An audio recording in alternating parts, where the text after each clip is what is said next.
అదరకొట్టే కారం రంగు రుచి ఆచి కారం పొడి. వంగవీటి మోహన్ రంగా 37వ వర్ధంతి సందర్భంగా రంగా విగ్రహానికి వంగవీటి నరేంద్ర పూలమాల అర్పించి నివాళులర్పించారు. ప్రస్తుతం వంగవీటి నరేంద్ర ఉన్నారు, మాట్లాడదాం. సార్ 37 సంవత్సరాలు అయిపోయింది ఆయన మరణించి. ఇప్పటికీ పేద ప్రజల్లో కానీ అందరిలో ఆయన చిరస్థాయి నిలిపారు. ఏం చెప్తారు సార్? ఒక రాజకీయాల్లోకి ఎవరైనా కూడా వచ్చినప్పుడు అసలు నిజమైన రాజకీయ నాయకుడు అంటే ప్రజాసేవలో ఉండాలనేది ఒక నిలువుటద్దంగా నిలిచినటువంటి ఒక మహానాయకుడే వంగవీటి మోహన్ రంగా గారి యొక్క జీవితం. అంటే మనం రాజకీయాల్లోకి వస్తున్నామంటే ఆ యొక్క ప్రభుత్వంలోకే కానీ లేదా ప్రతిపక్షంలో ఉన్న నిన్ను నమ్మి నిన్ను ప్రజలు ఏదైతే నాయకుడిగా నిలబెట్టుకున్నారో ఆ యొక్క నాయకత్వం నిలబెట్టుకోవడానికి మనం అహర్నిశలు పోరాటం చేయాలి. వాళ్ళ కోసమే అవసరమైతే ప్రాణత్యాగానికి కూడా సిద్ధంగా ఉండాలని చెప్పని మాటల్లో కాదు చేతల్లో నిరూపించినటువంటి ఒక మహానాయకుడే వంగవీటి మోహన్ రంగా గారు. ఇవాళ ఆయన స్ఫూర్తి ఏ స్థాయిలోకి వెళ్ళింది అంటే రాజకీయాలు దాని తర్వాత కేవలం ఒక క్యాపిటలిస్టుల చేతిలోకి వెళ్ళిపోతుంది.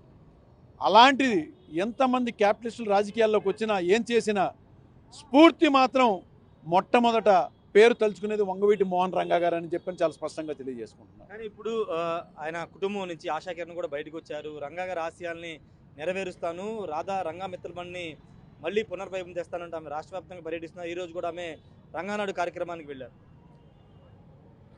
ఒకటండి, రంగా గారి ఆశయాల్ని ముందుకు తీసుకెళ్లే దిశగా ఎవరైనా ఎన్ని ప్రయత్నాలన్నా చేయడంలో దీనికి ఎవరికి ఆటంకం లేదు, ఎవరికైనా స్వాగతం ఉంటుంది. కానీ రాధా రంగా మిత్రమండలి అనే విషయంలో గతంలో ఎవరూ కూడా దీన్ని పట్టించుకోలేదు కాబట్టే ఆ రోజున ఉద్యోగం చేస్తున్న నేను రాజీనామా చేసి గత 10 సంవత్సరాలుగా రాధారంగా మిత్రమండలి యొక్క నిజమైన సభ్యులు ఎవరైతే ఉన్నారో వాళ్ళందరినీ కూడా హక్కును చేర్చుకుని నాకున్న స్థాయిలో నేను వాళ్ళందరికీ కూడా అందుబాటులో రావటం, వాళ్ళకి చేతనైనంత సహాయం చేయడం జరుగుతుంది.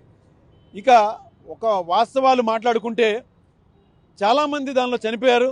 ఇవాళ రాధారంగా మిత్రమండలి యొక్క సభ్యులు ఏదైతే మేమందరం కూడా చెప్పుకుని ముందుకెళ్తున్నామో ఆ సభ్యులకి నిజంగా అందుబాటులో ఉన్నటువంటి పరిస్థితి లేదు. ఆ రోజుల్లోనే నేను వచ్చాను, నేను చాలా వరకు నా యొక్క సహాయ సహకారాలు అందించాను. ఇవాళ మిగిలినది మహా అయితే వేళ్ల మీద లెక్కబెట్టవచ్చు, ఒక 5-6.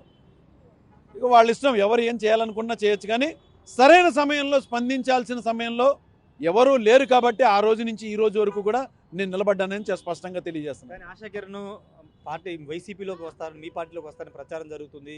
అందుకోసం ఆమె గ్రౌండ్ ప్రిపేర్ చేసుకుంటుంది, అందుకే ప్రజల్లోకి వెళుతుందని ఒక ప్రచారంగా ఉన్నాడు. చెప్పే కదండి, రాజకీయ ఆలోచన అనేది ఎవరి స్వతహమైనటువంటి ఆలోచన, ఎవరి యొక్క పర్సనల్ ఎజెండాలతో మనకు సంబంధం లేదు. రాజశేఖర్ రెడ్డి గారికి వంగవీటి మోహన్ రంగా గారికి చాలా చాలా అవినావ సంబంధం ఉంది. రాజకీయాల్లో వాళ్ళిద్దరూ ఒక మంచి స్నేహితులు. ఆ యొక్క కుటుంబం యొక్క సన్నిహిత్యం ఇవాళకి కూడా నేను జగన్మోహన్ రెడ్డి గారితో చాలా చాలా స్పష్టంగా తెలియజేయడం, ఆయన కూడా చాలా బాగా స్పందించి నాకు పార్టీలో అంతే ముఖ్యమైనటువంటి స్థానం కలిగించారు. మా యొక్క ప్రస్థానం నడుస్తూనే ఉంది.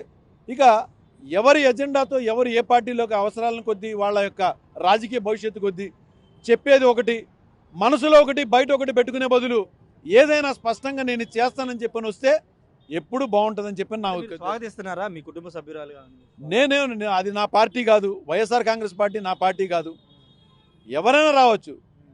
కాకపోతే ఒక్కటి మేము మాత్రం విభేదించేది, రంగా గారిని చంపింది తెలుగుదేశం పార్టీనే. ఇది ముమ్మాటికి నిజం.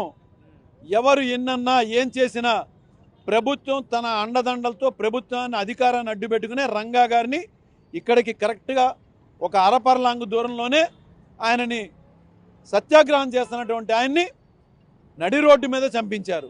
ఇది వాస్తవం. ఎవరు దీన్ని దాచిపెట్టి వాళ్ళ యొక్క అవసరాల కోసం కొంతమంది మనుషులు చంపారని ఇవన్నీ మాట్లాడతాం అనేది వాళ్ళ స్వలాభాల కోసం చెప్పేదే. ఇదైతే మాత్రం వాస్తవం. కానీ మీరు ఆరోపణ చేస్తున్నారు, కానీ ఆయన కుమారుడు రాధా ఆ పార్టీలో ఉన్నారు కదా. చెప్పే కదండి, తమ యొక్క అవసరాల కోసం వాళ్ళని వాళ్ళు అమ్ముడుపోతే మేమేం చేయలేం. కానీ రాజకీయంగా ఎప్పుడైనా ఎవరైనా ఎన్ని చెప్పినా చరిత్రను ఎవరు రూపుమాపలేరు. రంగా గారిని చంపింది ముమ్మాటికి తెలుగుదేశం పార్టీనే. స్వయంగా ముఖ్యమంత్రే దీని కుట్రలో ఉన్నారని చెప్పని మేమందరం చెప్పటం కాదు, రంగా గారు అసెంబ్లీ సాక్షిగా చెప్పారు. రంగా గారు చెప్పిన తర్వాత ఇక వాళ్ళ కొడుకు ఎవరండి చెప్పడానికి? రంగా గారే నాకు ఈ ప్రభుత్వం వల్ల ప్రాణహాని ఉంది అన్నాడు. ఆయన మాట కాదని ఈయన చెప్పిన పదాలు ఎవరు పట్టించుకుంటారు? అలా చేశారు కాబట్టి ఇవాళ అతనికి రాజకీయ భవిష్యత్ అనేది శూన్యం అయిపోయింది అనేది మీరు మేము అందరం చూస్తున్నాం. అది వాస్తవం. సార్ మొత్తంగా ఒకటే చెప్తూ ఉన్నారు, ఎవరైనా రాజకీయ అరంగేట్రం చేయొచ్చు, రాజకీయ ప్రవేశం చేయొచ్చు, కానీ పూర్తి స్థాయిలో ఉన్నది ఉన్నట్టుగా మాట్లాడాలి, లోపల ఒకటి పెట్టుకుని బయట ఒకటి పెట్టుకుని మాట్లాడకూడదు అంటూ వంగవీటి నరేందర్ చెప్తూ ఉన్నారు. కొన్ని హాట్ కామెంట్స్ కూడా చేయడం జరిగింది. రాధా ఏ పార్టీలు ఉన్నారో అందరూ తెలుసు, ఎవరి వల్ల రంగా చనిపోయారు, రంగా అసెంబ్లీలో ఆ రోజు ఏం మాట్లాడారో రాష్ట్ర ప్రజలు తెలుసు, అవి మళ్ళీ చెప్పని అవసరం లేదంటూ నరేందర్ చెప్తూ ఉన్నారు. ఖచ్చితంగా వైఎస్ఆర్ కాంగ్రెస్ పార్టీలో ఆశాకరణ వస్తుందా రాదా అనేది పక్కన పెడితే పూర్తి స్థాయిలో ఎవరికైనా రాజకీయ పార్టీలో వచ్చే హక్కు ఉంటుంది కాబట్టి, కానీ ఉన్నది ఉన్నట్టు మాట్లాడాల్సిన అవసరం ఉందని నరేందర్ అయితే చెప్తూ ఉన్నారు. కెమెరా పర్సన్ సుబ్బుతో రాజేష్, బిగ్ టీవీ, విజయవాడ నుండి.